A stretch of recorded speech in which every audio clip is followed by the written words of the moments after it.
Quiero que vayamos a Efesios capítulo 4 porque ustedes ven en la pantalla el título que se ha asignado, que tiene que ver con el desafío, con el reto, con el mandato de ser una gran iglesia saludable.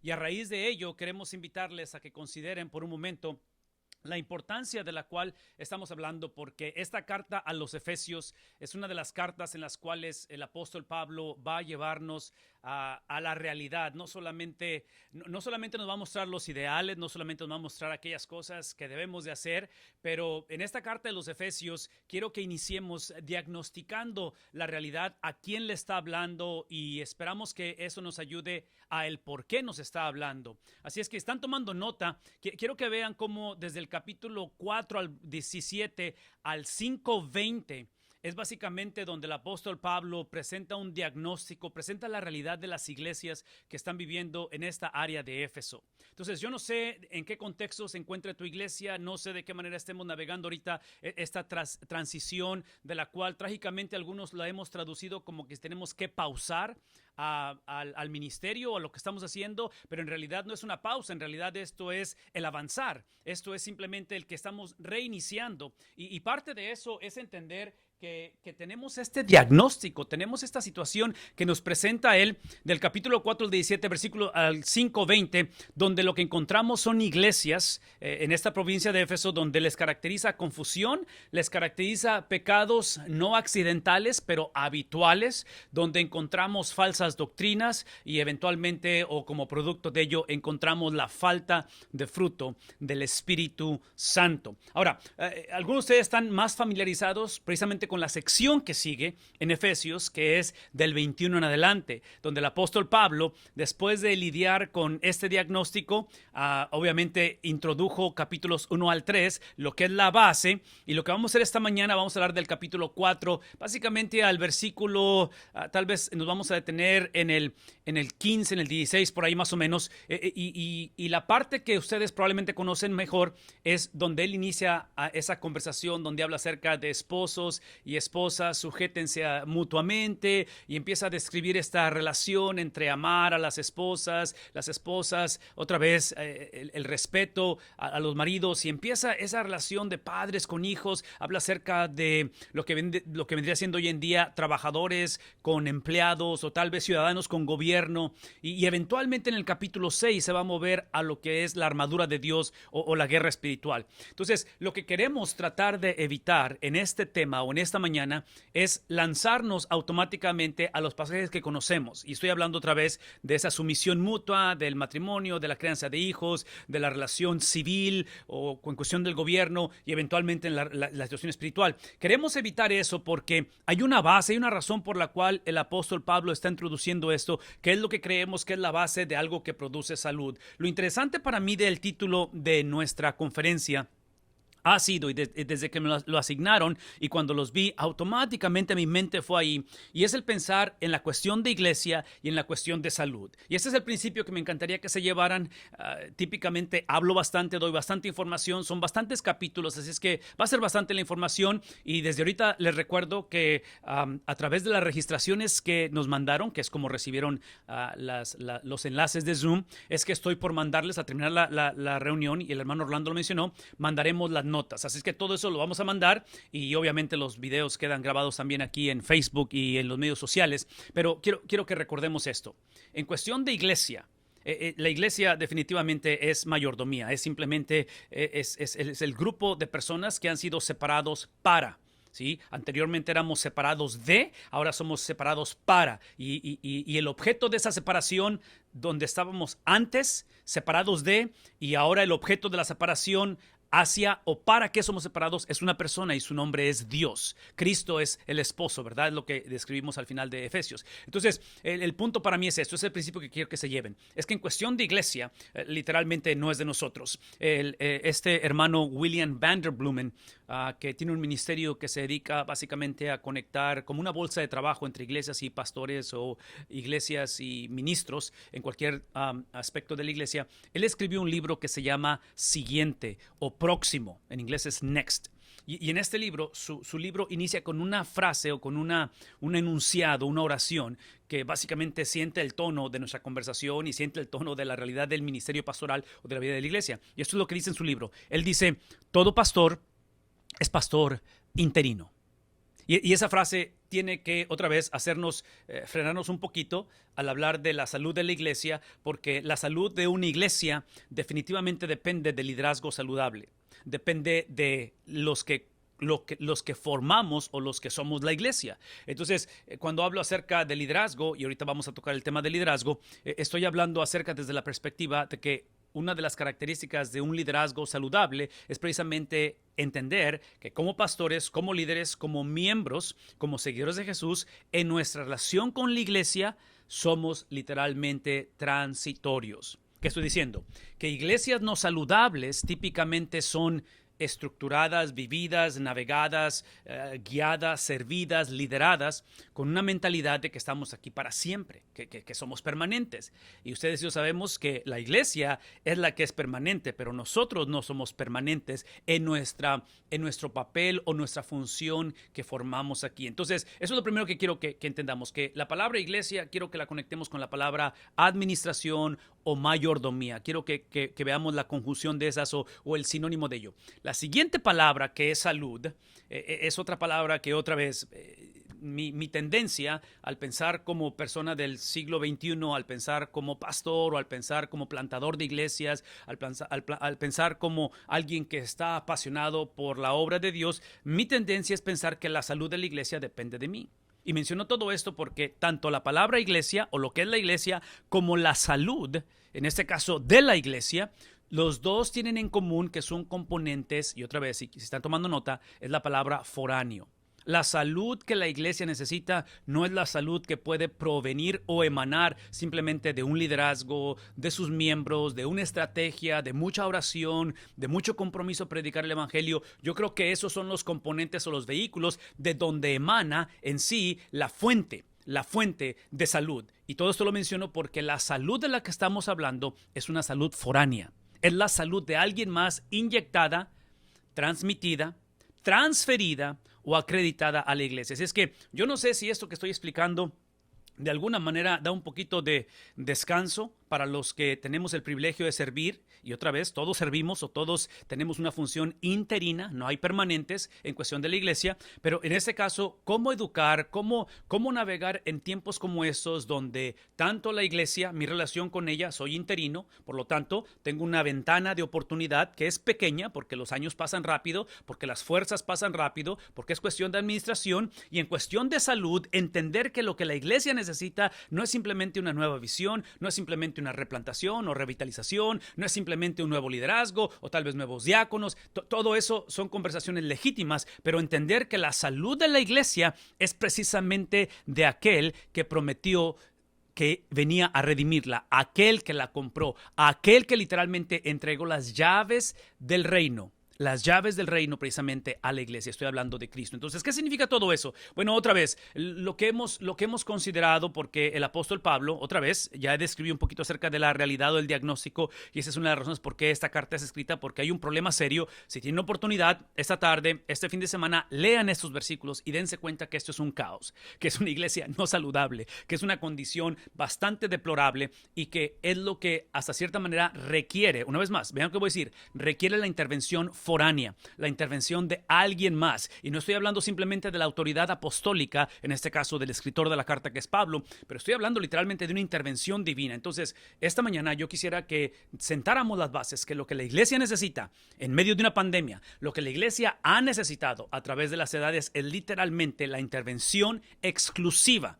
de un agente del cual no somos nosotros. No podemos seguir viéndonos como los héroes de la película. No podemos seguir navegando este privilegio de ser parte de la iglesia como si fuéramos permanentes. Todos sin excepción somos interinos. Por lo tanto, lo que hace el apóstol Pablo, él va a invertir capítulos 1 al 3, introduciendo lo que conocemos como la unidad de Dios. En el capítulo 1 al 3, él presenta precisamente a ese agente foráneo. Estoy hablando de la persona de Dios a través de las tres personas, ¿verdad?, que conocemos de la Trinidad. Y esa unidad de Dios como un Dios trino es exactamente lo que estoy diciendo que la iglesia carece. En otras palabras, los capítulos 4 al 17, versículos 5 al 20, que son los distintivos, la esencia, la característica de una iglesia no saludable, lo que no necesita es una conferencia como esta. Es simplemente un tipo de estrategia diferente o una persona más educada o un sistema de gobierno diferente. Lo que la iglesia necesitó hace 2000 años,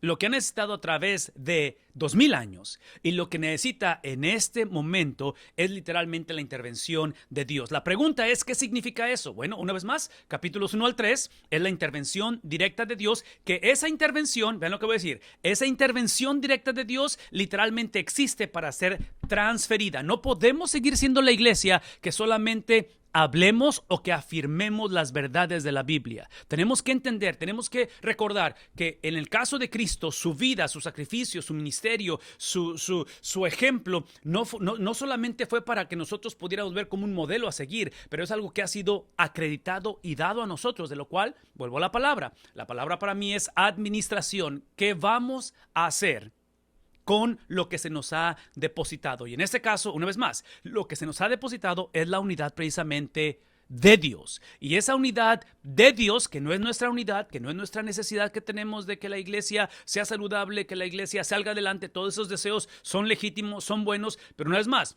eso para ser suplido tiene que ser suplido o tiene que ser otra vez confrontado por la unidad de alguien más y no es la de nosotros, porque ya nos dimos cuenta que si tu iglesia es como la mía, que si tu historia es similar a la mía, esto es lo que caracteriza a nuestras iglesias. Y la razón que esto caracteriza a nuestras iglesias, escuchen lo que voy a decir. Y aquí está el riesgo, que típicamente cuando decimos, esta es mi iglesia, ese es donde yo nací, donde vengo, o esa es la razón por qué no voy a la iglesia, cuando decimos eso, nuestra tendencia es culpar la naturaleza humana. Es por lo que me hicieron, es por lo que hizo, es por lo que hice, es por lo que pasó con mi matrimonio, y empezamos a dar, lo cual los testimonios y las experiencias son válidas, y no estoy en contra de lo que hemos vivido o lo que soñamos hacer y cosas por el estilo, pero entendamos que cuando nos encontramos con esta realidad, la respuesta a esto no es que esto se disipe, que esto desaparezca o que esto mejore. Es, una vez más, es la presencia de un agente foráneo. Ahora, déjenme explicar qué quiero decir con este lenguaje de agente foráneo. Y aquí es donde quiero que regresen conmigo a la palabra de Dios. Porque acabo de decir que capítulos 1 al 3 es precisamente la predicación, la enseñanza de Pablo, donde él está recordándole a la iglesia que el problema de ellos no es el capítulo 4, 17 al 5, 20. Ese no es el problema de ellos. El problema de ellos es que han olvidado capítulos 1 al 3. Y en los capítulos 1 al 3 de Efesios, hablando a la iglesia, es que el apóstol Pablo lo que va a hacer es súper interesante y extremadamente importante.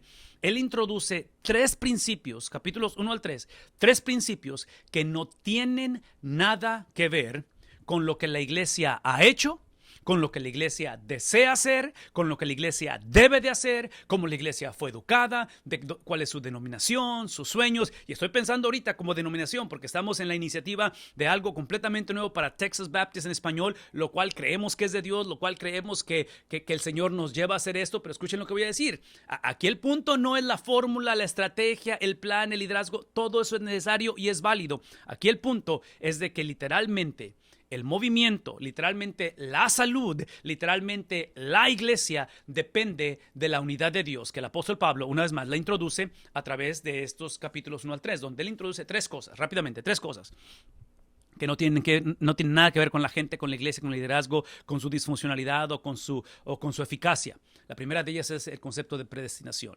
No tiene nada que ver con nosotros, la predestinación. Es literalmente la obra exclusiva de Dios. Número dos, esto también lo introduce en capítulos 1 al 3, es el amor y la misericordia de Dios, que hasta cierta manera se presenta de una manera como un misterio. Es incontenible, es incomparable, es algo que literalmente ha inundado y es parte de su naturaleza. Es la cuestión de ese amor de pacto, donde ese pacto es incondicional. ¿Qué estoy diciendo con incondicional? De que el amor de Dios por su iglesia, vean esto, no depende de la salud de la iglesia. Pues una vez más, el amor de Dios por su iglesia no depende de la condición que la iglesia está viviendo. Yo argumentaría que parte del problema que narra Pablo del 4:17 al 5:20 es precisamente la iglesia que ha negociado, que ha en alguna manera puesto en un concepto de que depende de su eficacia, de su efectividad, depende de su santidad,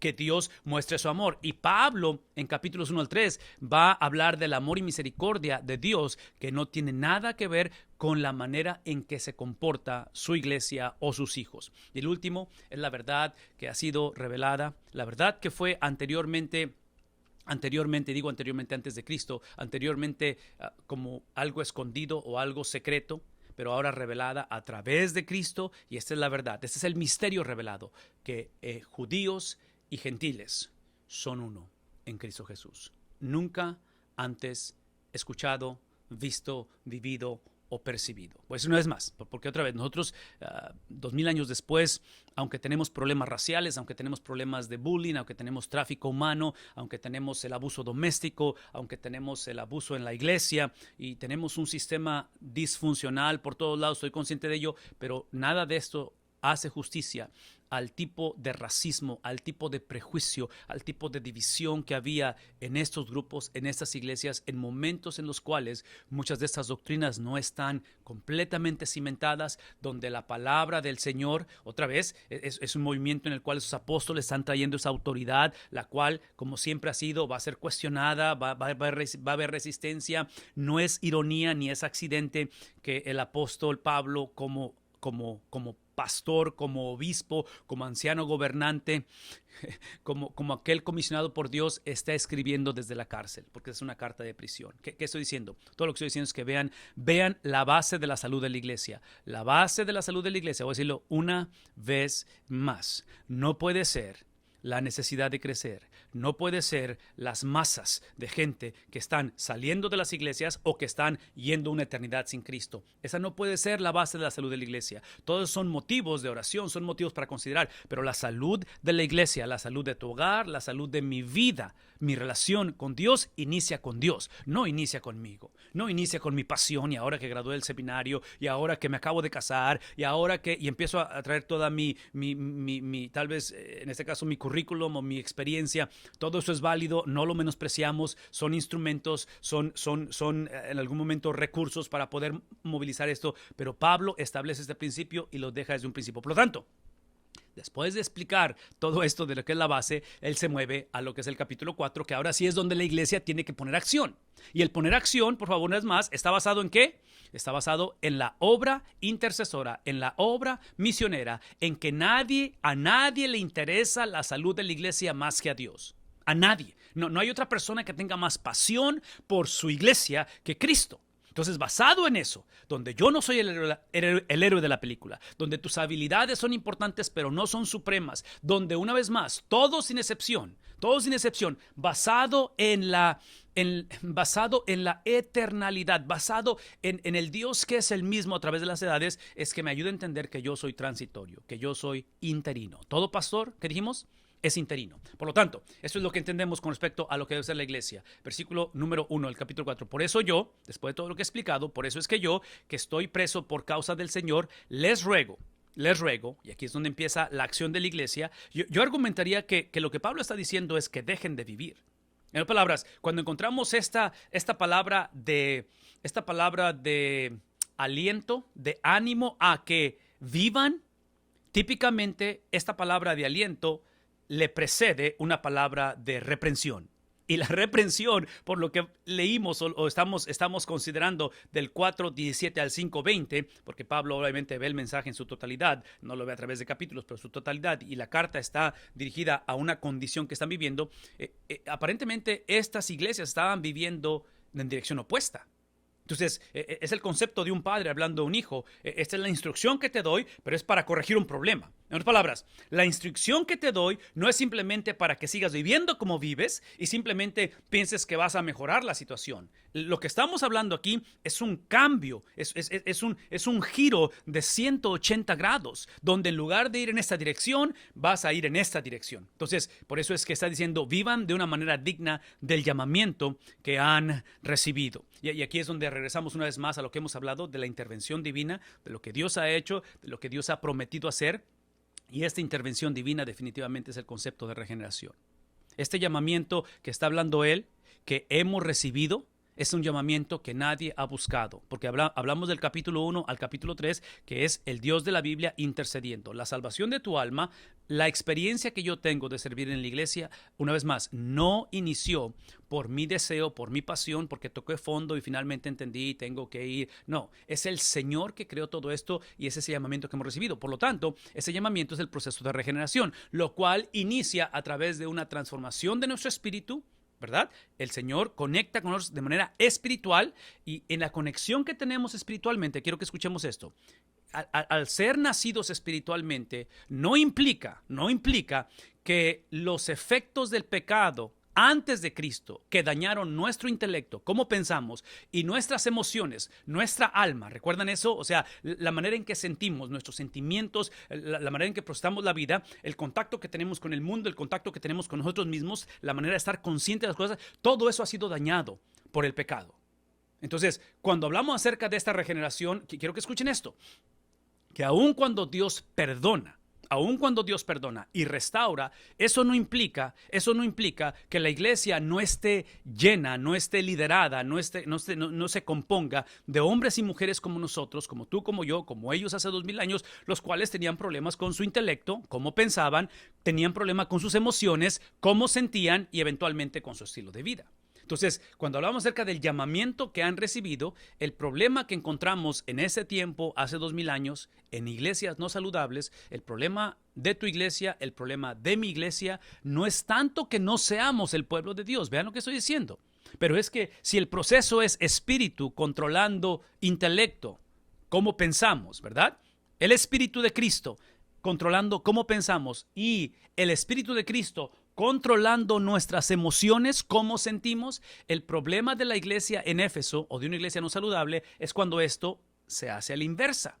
Y en mi mente pienso en un tren. Y en un tren, el último de los vagones se le llama cabús. Y el cabús, si pueden imaginarse esto, es lo que yo consideraría que este es el último de los vagones, que es necesario, que es parte del tren, pero no puede ser la máquina. Yo argumentaría que estas son las emociones en la vida de la iglesia y en la vida del liderazgo de la iglesia. Lo que sentimos es importante, pero en tu relación conyugal, en tu relación familiar, en tu trabajo, no puede ser el motor de arranque. La máquina que guía el tren tiene que ser el Espíritu de Cristo que ha transformado nuestra vida. Entonces, ¿cómo podemos hacer este cambio? ¿Cómo podemos llevar a cabo esto? Bueno, una vez más, el llamamiento que hemos recibido es la salvación de nuestra alma, la cual, hemos dicho anteriormente, la salvación de nuestra alma es darle la bienvenida a una persona, es literalmente creer lo que esa persona dijo de sí mismo y es también el poder adoptar, implementar o poder hacer de nosotros el estilo de vida que esa persona vivió. Por favor, escuchen lo que voy a decir. Esto que estoy describiendo como la salvación de nuestra vida, esto es lo que está implicando. Que cuando nuestra vida como cristianos es guiada de esta manera, cuando la guiamos por nuestras emociones, por lo que sentimos, por nuestros 5 sentidos, en lugar de por el Espíritu. Y una vez más, el Espíritu de Cristo no es que niegue las emociones. El Espíritu de Cristo en nosotros no está en contra del intelecto. Simplemente que el Espíritu de Cristo tiene que obrar en supremacía.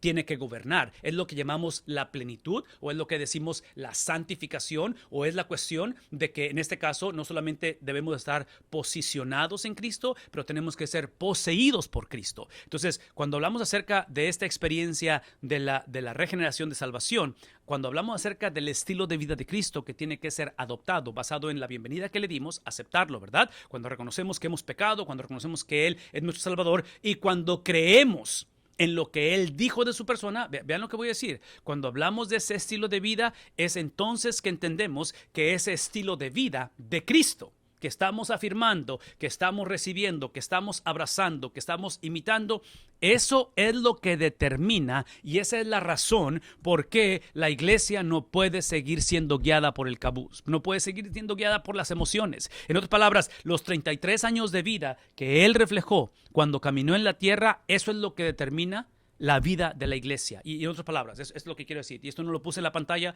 pero se los voy a dar aquí y nada más quiero que se lo lleven o lo piensen o de alguna manera lo escriban.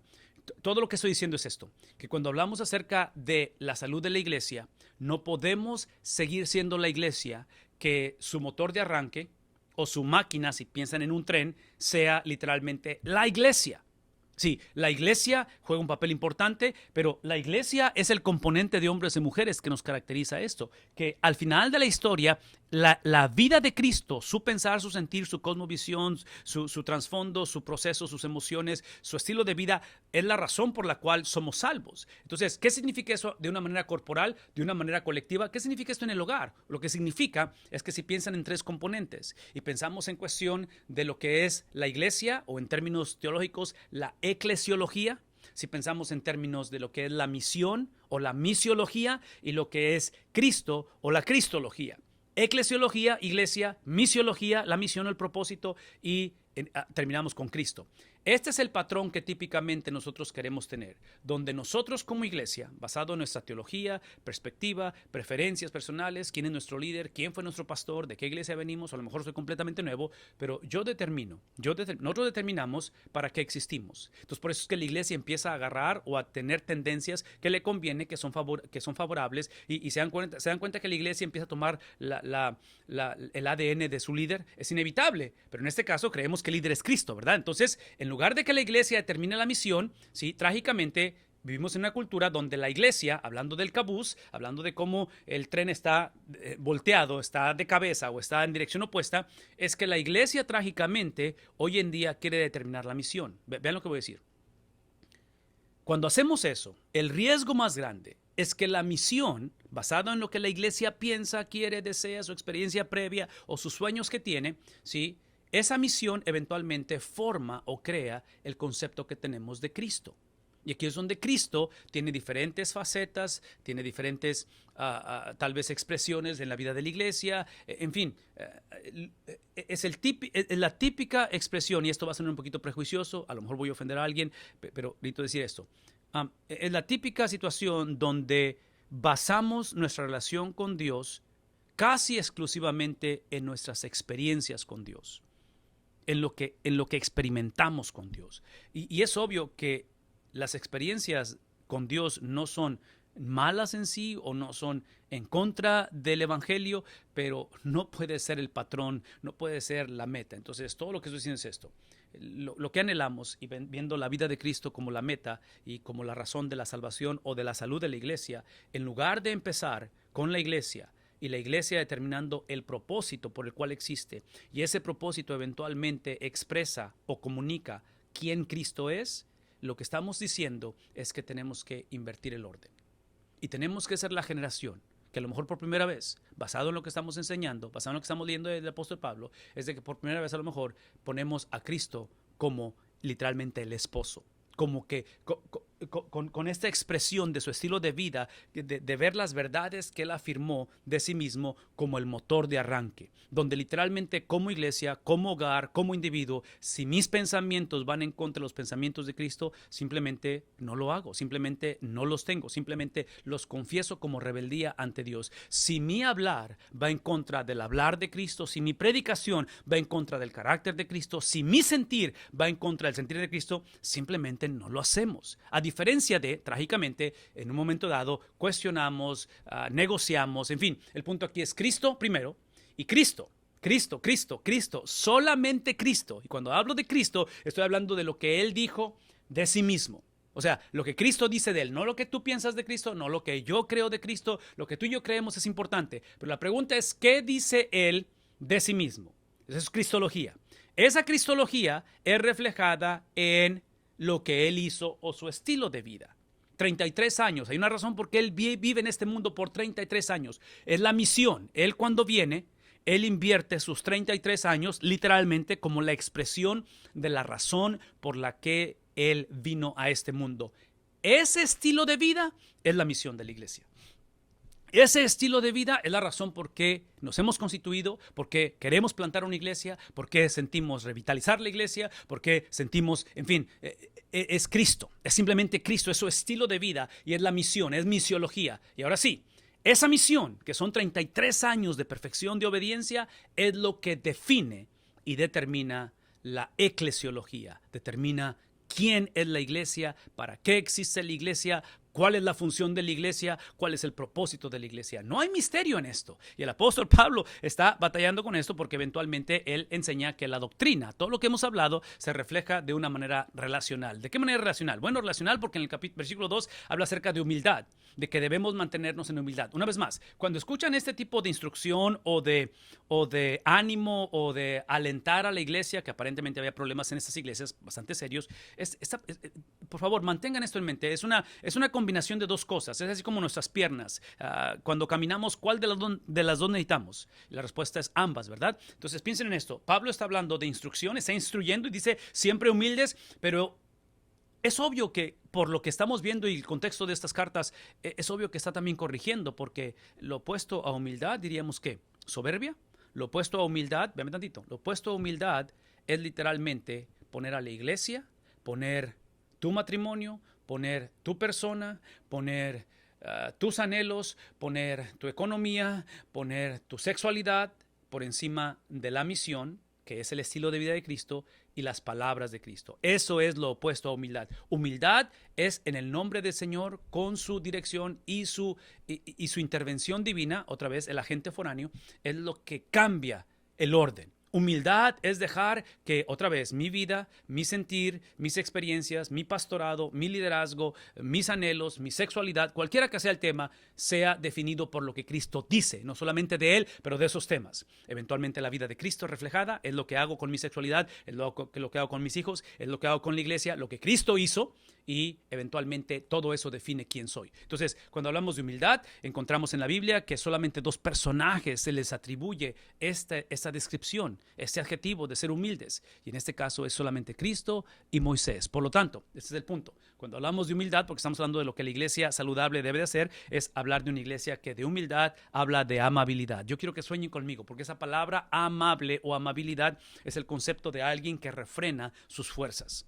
Alguien que cede sus derechos. Así es que no tengo mejor manera de explicar esto, porque yo quiero que soñemos, quiero que imaginemos una iglesia discipulando, no solamente personas que vienen a conocer a Cristo. La pregunta no es si viene a conocer a Cristo, la pregunta es ¿qué significa conocer a Cristo? ¿Qué significa ser saludable? Y si voy a decir una vez más, uno de los derechos que hemos perdido, porque somos pastores, somos miembros, somos líderes, somos personas transitorias. No, nadie es permanente, somos interinos en todo lo que estamos haciendo. Y no solamente somos interinos, pero daremos cuenta y compadeceremos ante el tribunal de Cristo, entregando cuentas del interinato que se nos confió. Vean lo que voy a decir. Dios permita que seamos la generación que el evangelio lo sepamos encarnar con hombres y mujeres que cedimos los derechos, aun cuando pudimos haber hecho estragos, aun cuando pudimos ejercer mis talentos, mis habilidades y simplemente otra vez el orden que he descrito en cuestión de una vida en la cual en lugar de poner la iglesia, yo determinar la misión y hacer de Cristo lo que yo quiero, este ejemplo es la inversa. Es literalmente como joven, si estás joven soltero, en este caso, sueña conmigo. Con el noviazgo, como padres, que nuestros hijos se casen con alguien que les caracterice, no sus habilidades, todo eso es bueno, y su capacidad, y sus talentos, y sus sueños, y sus metas, todo eso es importante, pero una vez más, todo eso es vehículo hacia algo o hacia alguien, y ese alguien es precisamente el hecho de entender que el ser domesticado, el domesticar nuestros derechos, el ceder nuestros derechos, el ser hombres y mujeres que vemos por la salud de la iglesia, es literalmente para entender que nuestra experiencia personal con Cristo es para el beneficio del cuerpo de Cristo, para una experiencia corporal. Por lo tanto, hablando de humildad, hablando de amabilidad, y termina diciendo él, siendo pacientes. La paciencia es simplemente aquello que yo puedo ejercer por el agente foráneo, no tanto que tengo que ejercer. No es más, la paciencia entre nosotros no es algo que yo tengo que hacer. Si se trata de mí siendo paciente con otros, definitivamente tengo que hacerlo. Pero cuando el agente foráneo cuando es la intervención divina de Cristo, de su Espíritu, gobernando en medio de nosotros, cuando es literalmente Cristología definiendo eclesiología, Cristología definiendo misiología, se refleja en un grupo de personas de una manera corporal, donde literalmente no es tanto que tenemos que pertenecer a una iglesia, no tanto que tengo que pastorear una iglesia, no tanto que tengo que servir en la iglesia, pero literalmente porque puedo, porque en este caso tengo ese empuje de alguien más que no soy yo en este caso. Entonces ahí es donde hablamos acerca de esa amabilidad y paciencia, lo cual la Biblia lo describe como frutos del Espíritu. Es sumamente interesante esto. La Biblia los enlista como frutos. En otras palabras, es lo que emana y fluye de haber sido sellado por su Espíritu. Y cuando hablo de sello, estoy hablando de esa redención, de esa transacción legal que llamamos justificación. Es obvio que Pablo está hablando como una sola experiencia, la justificación y la santificación, el ser posicionados en Cristo y el ser poseídos por Cristo. Entonces, cuando hablamos acerca de esta experiencia, que es doble pero es una, ¿verdad? Es doble pero es una, donde una fluye de la otra. En otras palabras, personas que no estamos caminando en similitud a Cristo, personas que no estamos siendo poseídas por Cristo, potencialmente es porque no hemos sido posicionadas en Cristo. Entonces, todo eso que estamos describiendo en amabilidad y paciencia es simplemente el fruto de lo que estamos o de lo que hemos experimentado en Cristo. Él incluye la cuestión de ser tolerantes unos a otros. Todo esto estaba ausente o escaso en medio de la iglesia, y la tolerancia tiene un objeto. No es tolerarnos simplemente por tolerarnos. Aquí el punto no es simplemente no ofender a nadie. Aquí el punto es que nuestra tolerancia, nuestra paciencia, nuestra humildad, nuestra sencillez, todo lo que hemos descrito es con el propósito de ¿qué? De literalmente manifestar, engrandecer, no la iglesia, no mis características, no mi paciencia, pero hacerlo literalmente por el objeto del amor. En cuestión del amor, en cuestión del amor. Si una vez más, si vamos a ser la generación que vamos a permitir que la cristología, Cristo, sus palabras, lo que Él dijo de sí mismo, defina la misiología, basado en lo que dijo, su estilo de vida, y eso define la eclesiología. Si vamos a ser esa generación, lo que va a suceder es que vamos, escuchen lo que voy a decir, necesitamos adoptar, necesitamos una vez más retomar en la iglesia para movernos hacia una vida saludable lo que Él dice Cristo, lo que Él dice y cómo Él vivió el concepto del amor. ¿Por qué digo ello? Porque nosotros trágicamente hemos traducido o hemos entendido amor literalmente en el concepto de una relación incondicional. Trágicamente pensamos en membresía de una iglesia y pensamos en que la iglesia me debe, los hermanos me deben, todos me deben, y trágicamente tenemos un concepto donde otra vez, viendo la imagen del león que está abrazando a su domador, o no sé quién sea, el señor ese que está ahí, típicamente nuestra actitud cuando pensamos en amor es algo que tiene que ver más que nada, lo traducimos en el concepto de iglesia, donde no me pueden decir nada en la iglesia porque como es voluntaria la membresía, no me pueden decir nada en la iglesia porque como son cristianos, más vale. Entonces, a dónde voy es esto, es que trágicamente la iglesia, cuando potencialmente, una vez más, la iglesia define propósito y define quién es Cristo, redefine cosas tan esenciales como el amor. En la Biblia, a través de Cristo, el amor de Dios manifestado a través de un pacto incondicional, un pacto inquebrantable, un pacto inmovible, que es la salvación de tu vida, que es la formación de la iglesia. Ese pacto inquebrantable siempre se ha manifestado, y por eso la palabra pacto se manifiesta o se experimenta en estructura, en un pacto, en algo que fue sellado. En otras palabras, ese pacto no es simplemente un sentimiento de decir yo amo al mundo, hablando de Dios, yo simplemente amo al mundo, sino que Él ejerce, sino que Él lleva a cabo la acción, manifestándolo en un contexto, en este caso, donde está condicionado. Por favor, escuchen lo que voy a decir. Cuando hablo del amor que Cristo ha definido, estoy hablando de un amor que es traducido en una relación condicional.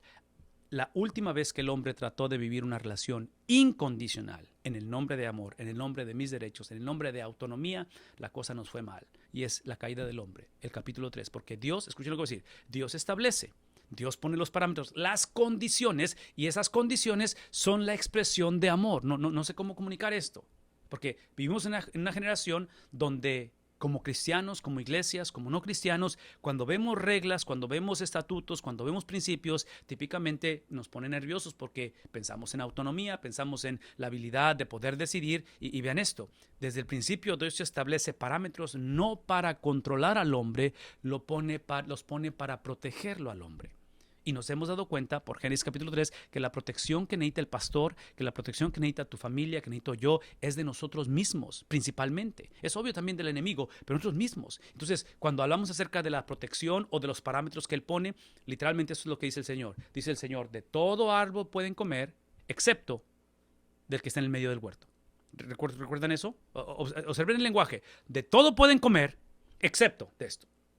Cuando se aparece la serpiente, invierte completamente los papeles y se enfoca en aquello que Dios aparentemente había prohibido. ¿Qué estoy diciendo? Todo lo que estoy diciendo es que esta cuestión de una relación incondicional con Dios, si la iglesia continúa esa relación incondicional con Dios, va a ser traducida en simplemente autonomía, va a ser traducida en percibir que como mujer, como varón, tener autoridad sobre mi vida, sea pastoral, sea una autoridad en la cual, una vez más, sea de estructura de una iglesia. Como pastores, ¿a quién le damos cuenta?